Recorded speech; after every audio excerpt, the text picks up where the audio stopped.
আসসালামু আলাইকুম, কেমন আছেন আপনারা সবাই? তোমা ইঞ্জিনিয়ারিং অ্যান্ড রিয়েল এস্টেট থেকে আপনাদের সবাইকে স্বাগতম। আজকে রাস্তা ঢালাই করার ক্ষেত্রে কিছু বিষয় নিয়ে কথা বলবো। অনেকে জিজ্ঞেস করে থাকে যে আসলে কোনটা আমরা প্রেফার করব। একটি হলো রিজিড পেভমেন্ট, আর একটা হলো বিটুমিন পেভমেন্ট। তো রিজিড পেভমেন্টটা আসলে কি? সেটা হলো আমরা অনেক ক্ষেত্রে দেখে থাকি যে সিমেন্ট, তারপরে হলো কনক্রিট, তারপরে হলো রেইনফোর্সমেন্ট বা স্টিল বার যেটাকে বলা হয়, রড দিয়েও আমরা কিন্তু দেখি যে রাস্তা ঢালাই করে। সেটা কখন দেওয়া হয়? সেটা মূলত দেওয়া হয় যখন যানবাহনের পরিমাণ অনেক বেশি থাকে, লোড ক্যারি করতে হয় অনেক বাজারের জায়গাগুলোতে বা পোর্টের জায়গাগুলোতে, সেখানে কিন্তু রিজিড পেভমেন্ট ব্যবহার করা হয়। কারণ এটি অনমনীয় শক্তিশালী একটি কনক্রিট, যার মাধ্যমে বেশি লোড ক্যারি করতে পারে এবং এর বেন্ডিং স্ট্রেস যেটা মানে বেঁকে যাওয়ার যে প্রবণতাটা, সেটা ভালো রেজিস্ট করতে পারে।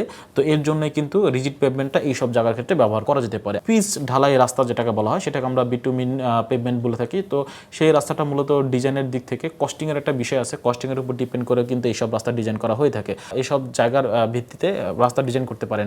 এখন বলা হয়ে থাকে যে যখন আমরা সিল কোড ব্যবহার করবে, সেক্ষেত্রে যে আমরা কোন যে রুলার টানি যে সেটা কত টনি হতে হবে, সেক্ষেত্রে 6 থেকে 8 টনি যে রুলারগুলো আছে সেগুলো যদি আমরা ব্যবহার করে থাকি তাহলে কিন্তু হয়ে যাবে। কত টনি রোলার দিয়ে টানবো সেই জিনিসগুলো কিন্তু অনেকে জিজ্ঞেস করে। সাধারণত 10 টনি যে রোলারগুলো আছে সেগুলো যদি ফিনিশিংয়ের কাজ করার চেষ্টা করি, সেক্ষেত্রে কিন্তু রাস্তা টেকসই হবে এবং কাজগুলো খুব গুণগত মানসম্পন্ন হবে। তো ভালো থাকবেন সবাই, দেখা হচ্ছে নেক্সট কোনো ভিডিওতে। আল্লাহ হাফেজ।